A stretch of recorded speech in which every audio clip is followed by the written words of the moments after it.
साथियों, सरकार ने हमेशा किसानों के हित में हर जरूरी कदम उठाए हैं। अब आप देखिए, बजट में रिन्यूएबल एनर्जी का खर्चा पड़ेगा, लेकिन उसमें एक महत्वपूर्ण खर्चा है किसानों के लिए सोलर पंप। अगर सोलर पंप हम सबसे ज्यादा किसानों के पहुंचाएंगे, सूर्य शक्ति से चलने वाला पंप, किसानों को रात को जागना नहीं पड़ेगा, दिन में ही अपने खेती कर लेगा, पानी पहुंचा देगा, शाम को परिवार के साथ अपना समय बिता पाएगा और उसका खर्च भी कम हो जाएगा। इसके लिए भी सोलर पंप का बहुत बड़ा बजट हमारे किसानों तक हम पहुंचा रहे हैं।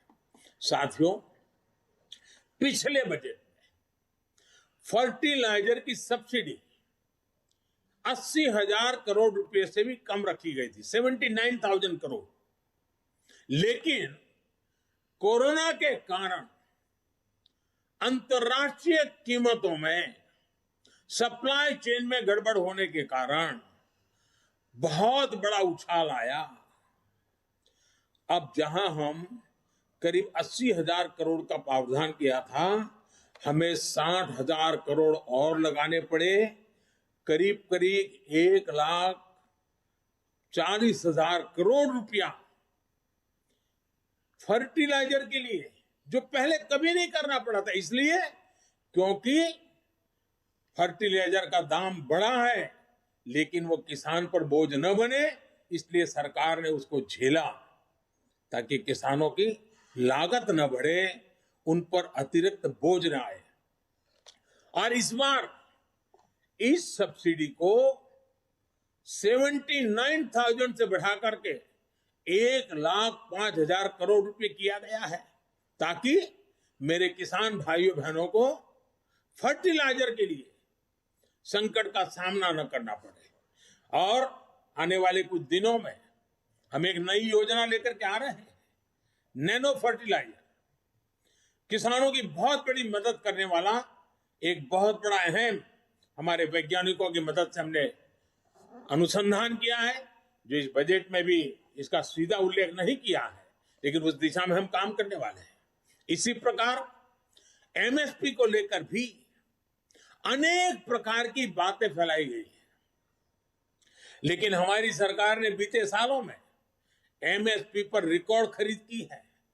सिर्फ धान की ही बात करें, धान की, जो सीधे सीधे छोटे किसान की जिंदगी से जुड़ा हुआ है, और छोटे किसान की खेती जेब के लिए नहीं, जीवन के लिए होती है।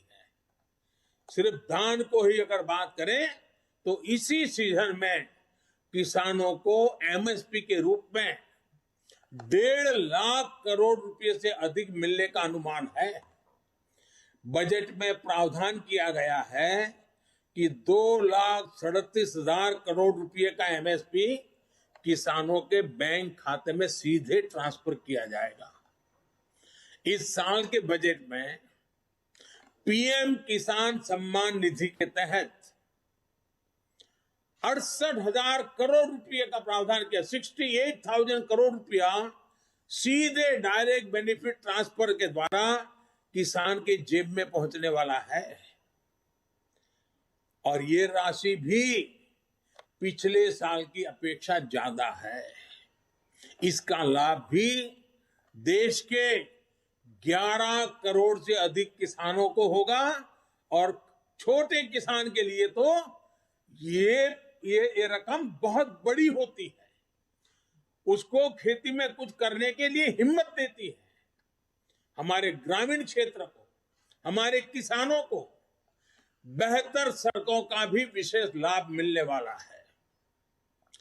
प्रधानमंत्री ग्राम सड़क योजना का बजट पिछले वर्ष की तुलना में 36% बढ़ाया गया है। वहीं रेलवे भी छोटे किसानों की मदद के लिए विशेष प्रावधान करने वाली है।